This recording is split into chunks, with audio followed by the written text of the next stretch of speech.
Vamos entrar hoje no dia 3, o que dirige sua vida. Percebi que o que faz os homens correrem atrás do sucesso é a inveja. Eclesiastes 4:4. O homem sem propósitos é como um barco sem leme, um vira-lata, um nada, um ninguém. Thomas Carlyle. Todo e qualquer indivíduo tem sua vida dirigida por algo. A maioria dos dicionários define a palavra dirigir como guiar, controlar, direcionar. Se você está dirigindo um carro, um prego ou uma bola de golfe, estará naquele momento guiando, controlando e direcionando. Qual a força que dirige sua vida? Neste exato momento, você pode estar sendo dirigido por um problema, por pressão ou por um prazo limitado. Você pode estar sendo dirigido por uma lembrança dolorosa, um temor pungente ou uma crença inconsciente. Existem centenas de circunstâncias, valores e emoções que podem dirigir sua vida. Eis aqui 5 dos mais comuns. Muitos são dirigidos pela culpa. Tais pessoas passam a vida inteira fugindo do remorso e ocultando sua vergonha. Pessoas dirigidas pela culpa são manipuladas por suas lembranças. Elas permitem que seu passado controle seu futuro. Elas frequentemente culpam a si mesmas por sabotarem o próprio sucesso. Quando Caim pecou, sua culpa o fez cair da presença de Deus, e Deus disse: "Você será um fugitivo errante pelo mundo." Isso descreve a maioria das pessoas hoje em dia, perambulando pela vida sem propósito. Somos produto de nosso passado, mas não temos de ser prisioneiros dele. O propósito de Deus não é restringido pelo seu passado. Ele tornou um assassino chamado Moisés em um líder, e um covarde chamado Gideão em um corajoso herói. Ele também pode fazer coisas maravilhosas com o resto de sua vida. Deus é especialista em dar às pessoas um novo começo. A Bíblia diz: "Como é feliz o homem que tem suas desobediências perdoadas e seus pecados cobertos." Muitos são dirigidos pelo rancor e pela raiva. Eles se apegam a mágoas sem jamais superá-las. Em vez de aliviarem sua dor através do perdão, revivem-na de contínuo em sua mente. Algumas pessoas dirigidas pelo rancor se fecham e interiorizam sua raiva, enquanto outras explodem sobre os outros. Ambas as reações são perniciosas e não trazem nenhum benefício. O rancor sempre machuca mais a você que a pessoa que trouxe tal indignação. Enquanto aquele que o ofendeu provavelmente esqueceu o insulto e seguiu com sua vida, você continua angustiado em sua dor, perpetuando o passado. Ouça, os que o magoaram no passado não podem continuar a magoá-lo, a menos que você se agarre à dor através do rancor. O que passou, passou. Nada poderá mudar o passado. Você apenas machuca a si mesmo com sua amargura. Para seu próprio bem, aprenda com o passado e então afaste-se dele. A Bíblia diz: "Ficar desgostoso e amargurado é loucura, é falta de juízo que leva à morte." Muitos são dirigidos pelo medo. Seus temores são provavelmente o resultado de experiências traumáticas e de expectativas ilusórias, do crescimento em um lar extremamente severo ou mesmo de predisposição genética. Independentemente do que tenha causado tal situação, pessoas dirigidas pelo medo com frequência perdem grandes oportunidades por terem medo de correr riscos. Em vez disso, elas se comportam de maneira cautelosa, evitando riscos e tentando manter a situação vigente. O medo é a autoimposição de um cárcere que o impedirá de se tornar o que Deus pretende que você seja. Você tem de agir contra isso, com as armas da fé e do amor. A Bíblia diz: "No amor não há medo, ao contrário, o perfeito amor expulsa o medo, porque o medo supõe castigo." Aquele que tem medo não está aperfeiçoado no amor. Muitos são dirigidos pelo materialismo. Seu desejo de adquirir se torna o único objetivo na vida. O impulso de sempre querer mais baseia-se no conceito errôneo de que ter mais me tornará mais feliz, mais importante e mais protegido. Mas os 3 pensamentos são falsos. Posse somente trazem felicidade temporária. Uma vez que as coisas não se modificam, acabamos nos entediando e então passamos a desejar modelos mais novos, maiores e melhores. Também é um mito a concepção de que, quanto mais possuir, mais importante serei. Autoestima e patrimônio, não, são a mesma coisa. Seu valor não é determinado pelas suas posses, e Deus deixa claro que as coisas mais valiosas da vida não são os bens. O mito mais frequente a respeito do dinheiro é o que diz que, quanto mais dinheiro se tem, mais protegido se está. Isso não é verdade. Riquezas podem ser perdidas em um piscar de olhos, em virtude de uma enorme quantidade de fatores incontroláveis. A verdadeira proteção só pode ser achada naquilo que nunca poderão tomar de você, seu relacionamento com Deus. Muitos são dirigidos pela necessidade de aprovação. Eles permitem que as expectativas dos pais, esposas, filhos, professores ou amigos controlem sua vida. Muitos adultos ainda tentam ganhar a aprovação de pais que nunca estão satisfeitos. Outros são dirigidos pela pressão social, sempre preocupados com o que os outros poderiam pensar. Infelizmente, os que seguem a multidão acabam normalmente perdidos nela. Não conheço todas as chaves do sucesso, mas uma chave para o fracasso é tentar agradar a todos. Ser controlado pelas opiniões dos outros é uma forma segura de deixar de lado os propósitos de Deus para a sua vida. Jesus disse: ninguém pode servir a dois senhores. Existem outras influências que podem dirigir sua vida, mas todas levam ao mesmo impasse. Potencial não aproveitado, estresse desnecessário e uma vida não realizada. Esta jornada de 40 dias mostrará como ter uma vida dirigida por propósitos. Uma vida guiada, controlada e direcionada pelos propósitos de Deus. Nada é mais importante do que conhecer os propósitos de Deus para a sua vida, e nada pode compensar o prejuízo de não conhecê-los. Nem o sucesso, nem as riquezas, nem a fama, nem os prazeres. Sem um propósito, a vida é um movimento sem sentido, uma atividade sem direção e acontecimentos sem motivo. Sem um propósito, a vida é trivial, mesquinha e inútil.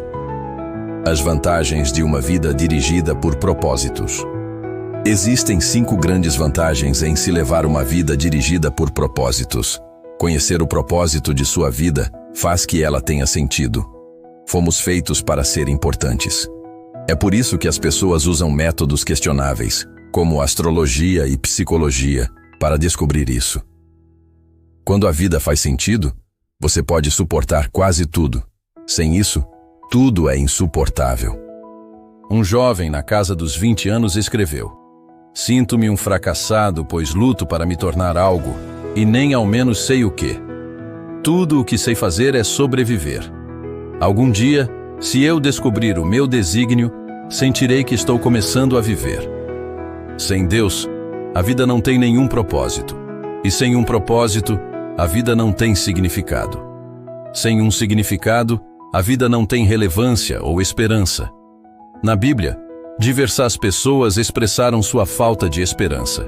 Isaías queixou-se: tenho me afadigado sem qualquer propósito, tenho gastado minha força em vão e para nada.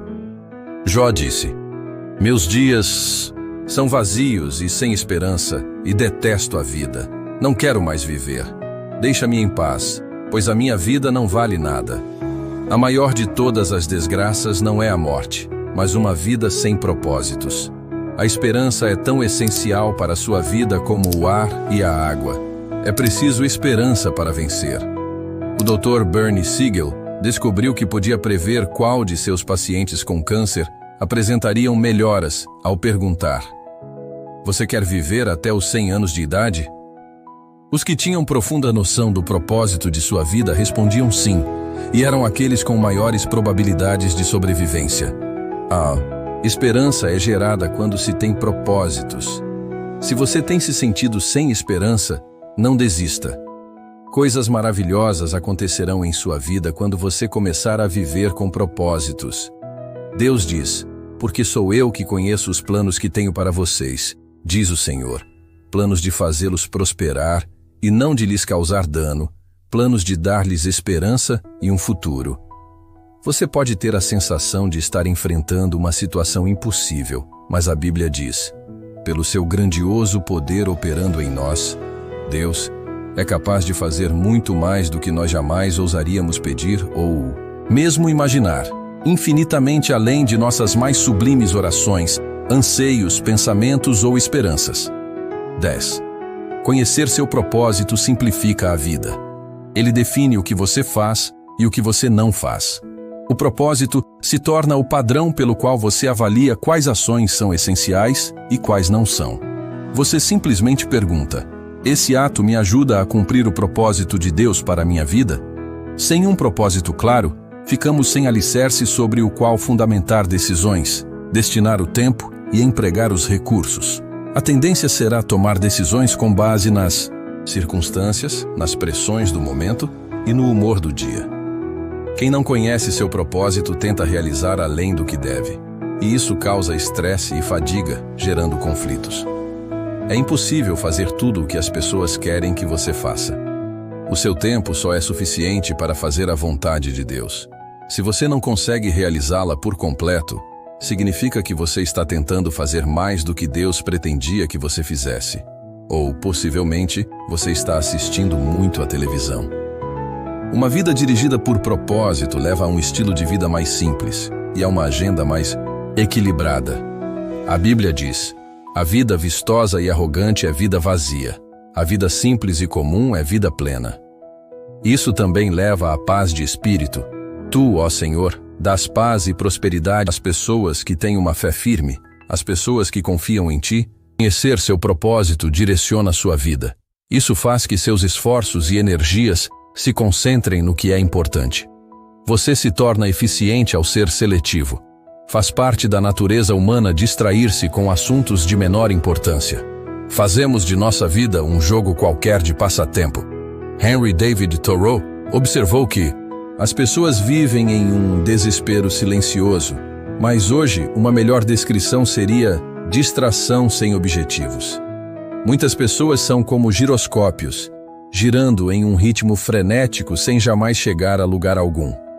Sem um propósito definido, você continuará a alterar seus rumos, empregos, relacionamentos, igreja e outras circunstâncias externas, na esperança de que cada mudança solucione a confusão ou preencha o vazio em seu coração. Você pensa: talvez seja diferente desta vez. Mas isso não resolve o verdadeiro problema: uma falta de foco e de propósito. A Bíblia diz: não viva descuidadamente, impensadamente. Certifique-se de que você compreende o que o Mestre quer. 3a. Capacidade de focalização pode ser verificada na luz. A luz difusa tem impacto e energia reduzidos, mas você pode concentrá-la ao focalizá-la. Com uma lente de aumento, os raios do sol podem ser direcionados, a fim de atear fogo à grama ou a um pedaço de papel. Quando a luz é ainda mais concentrada, como em um raio laser, ela pode cortar o aço. Não há nada tão potente como uma vida direcionada, que é vivida com um propósito.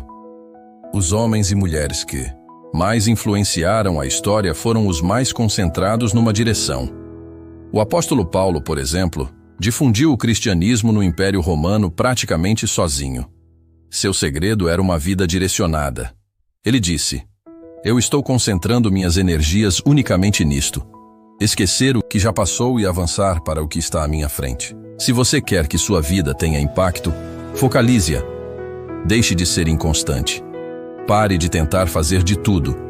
Faça menos. Corte até mesmo as boas atividades e faça somente o que for mais importante.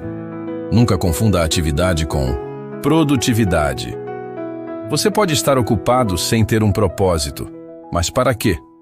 Paulo disse: aqueles de nós que almejam tudo o que Deus tem para nós, fiquem concentrados nesse alvo. Conhecer seu propósito estimula a sua vida. O propósito sempre produz entusiasmo. Nada traz mais vigor que um propósito claro.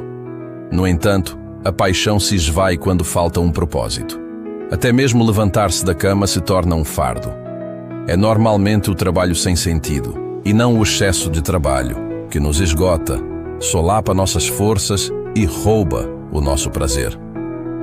George Bernard Shaw escreveu: esta é a verdadeira alegria da vida, ser usado por um propósito reconhecido por você mesmo como digno.